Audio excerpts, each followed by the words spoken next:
इसकी जो जड़ होती है नीचे, अभी तो खैर कच्ची है, नए पौधे हैं, तो इसकी जड़ रसीली है, थोड़ा सा बरसात के बाद ही उपयोग में ली। तो आज हम लकवा के बारे में बात करेंगे, क्योंकि लकवा एक ऐसा रोग है जो प्रायः बहुत पेशेंट इसमें फोन लगा चुके हैं और दवा भी चल रही है। लेकिन हाँ, लकवा वाले एक बात और ध्यान दें, अगर आपके शरीर में चींटी नुमा काटती है तो एक खुसरा घास होती है, वो घास का भी हम प्रयास करेंगे कि आपको दिखा सकें। दहीमन का डंडा है, हालांकि ये किसी और के लिए है, निमंत्रण युक्त है, घबराना नहीं है और बड़े आहिस्ता आहिस्ता से करके, और जैसे ही लकवा हो तो 15 दाने मेथी के जरूर खाना शुरू कर दें। बात रोगी है तो जरूर खाना शुरू कर दें। ऐसे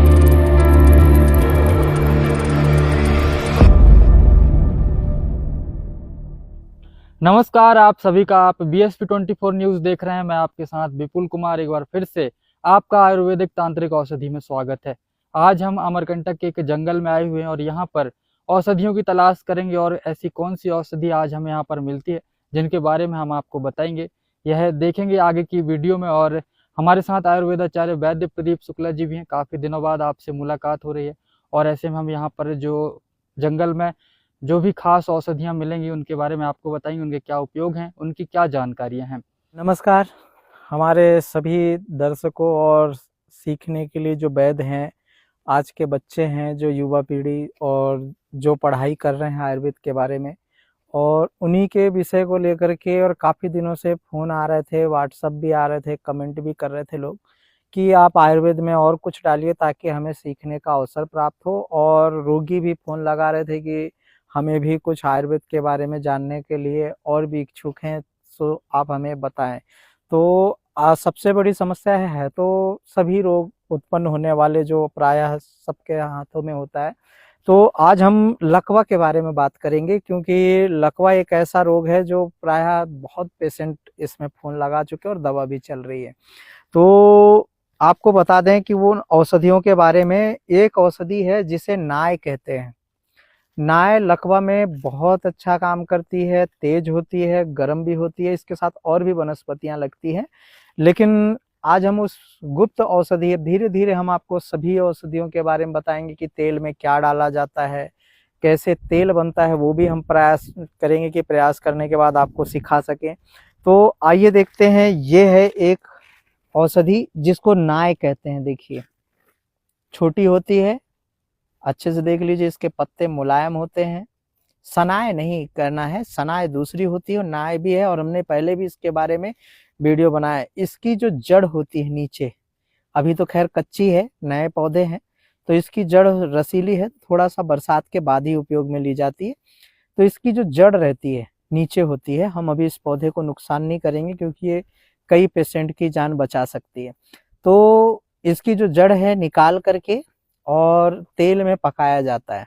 ये जंगलों में प्रायः उगती है, गर्मियों में भी काफी पाई जाती है। जहाँ सूखा होता है वहाँ ये पौधे मिल जाते हैं। एक दो पौधे ही हमें यहाँ मिल पाए हैं अभी, क्योंकि बरसात में यह गलने लगती है, ऊंचाइयों पर होती है और ये जंगल है, थोड़ा ऊंचा है, इस कारण से यहाँ ये वनस्पति है। तो लकवा के बारे में आपको बता दें कि आप भले इसका तेल उपयोग करें और औषधि भी आप खाएं, जितना हो सके आप उपयोग करें औषधियों का, वन औषधियों का। जंगली लहसुन का उपयोग इसमें अत्यधिक मात्रा और तेज होती है, इसलिए लकवा के जो तेल होते हैं वो आम बात रोगी नहीं लगा सकते क्योंकि बहुत जलता है, तेज होता है। लकवा वालों को उसका उतना आभास नहीं होता। तो जो औषधियाँ बनाई जाती है, आप इन औषधियों को दिखाते हैं, जो बनाना जानते हैं तो इन औषधियों को जान लें और उनमें ये औषधि में जड़ निकाल कर डालें। ये जंगल है, जंगल के अंदर बहुत ही दुर्लभ से दुर्लभ वनस्पतियां होती हैं और उन्हीं वनस्पतियों में, लेकिन हाँ, लकवा वाले एक बात और ध्यान दें, अगर आपके शरीर में चींटी नुमा काटती है तो एक खुसरा घास होती है, वो घास का भी हम प्रयास करेंगे कि आपको दिखा सके। क्या गांव खेड़ों में होती है और आसपास भी पाई जाती है। तो वो खुसरा घास की जड़ को लेकर के 15 दिन तक आपको एक पहले निमंत्रण देना है। तांत्रिक पौधा होता है, पहले शुरू में निमंत्रण देना है, और जो निमंत्रण मंत्र नहीं जानते, साबर मंत्र जानते हैं, वो साबर मंत्र से भी निकाल लेते हैं, और जो वो भी नहीं जानते तो इस खुसरा घास को पूजा पाठ करके तब आप इस औषधियों को ले आए।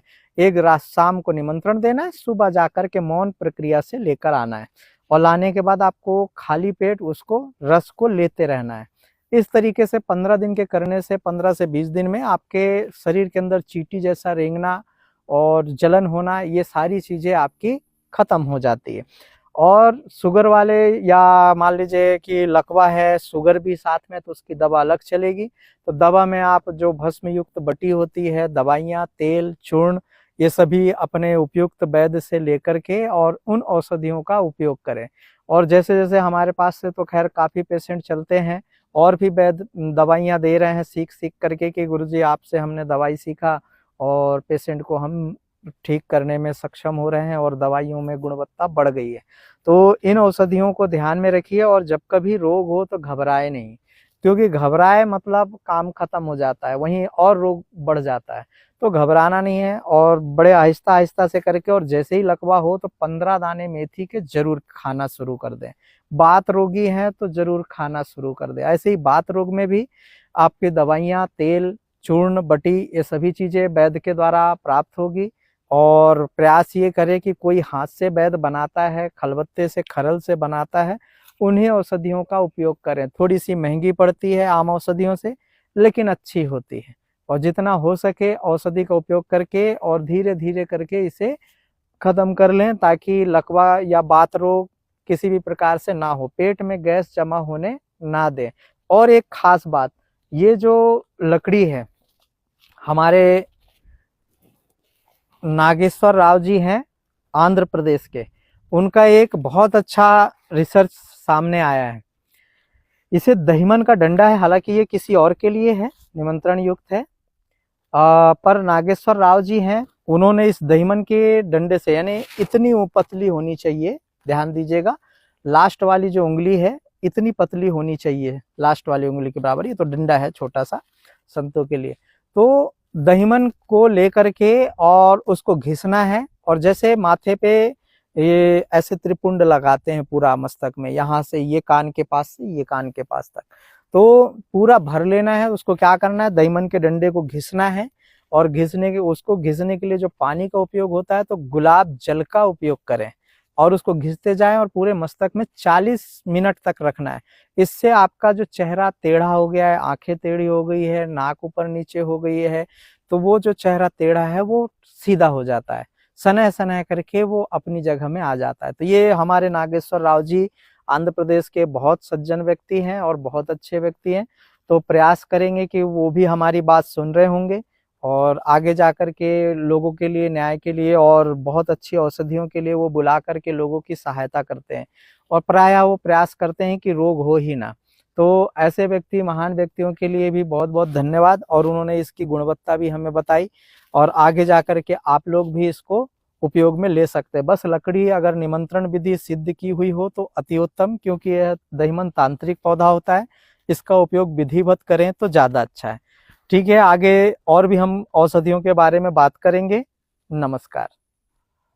जैसा कि आपने देखा कि लकवा के संबंध में वैद्य जी ने बहुत ही सुंदर जानकारी दी है। कहीं ना कहीं आप लोग जब भी औषधियों का प्रयोग करें तो अपने नज़दीकी वैद्य या जो भी इसके जानकार हैं उनसे पता करने के बाद ही इनका आप उपयोग करें। ऐसे आप अपने आप में ही इनका उपयोग ना करें, अपनी सावधानी बरतें और अपने स्वास्थ्य का ध्यान रखें। उम्मीद है आपको सब पसंद आया होगा, और यदि आप कुछ भी आयुर्वेद से संबंधित जानकारी चाहते हैं तो वैद्य जी का नंबर नीचे दिया हुआ है, आप उनसे संपर्क कर सकते हैं।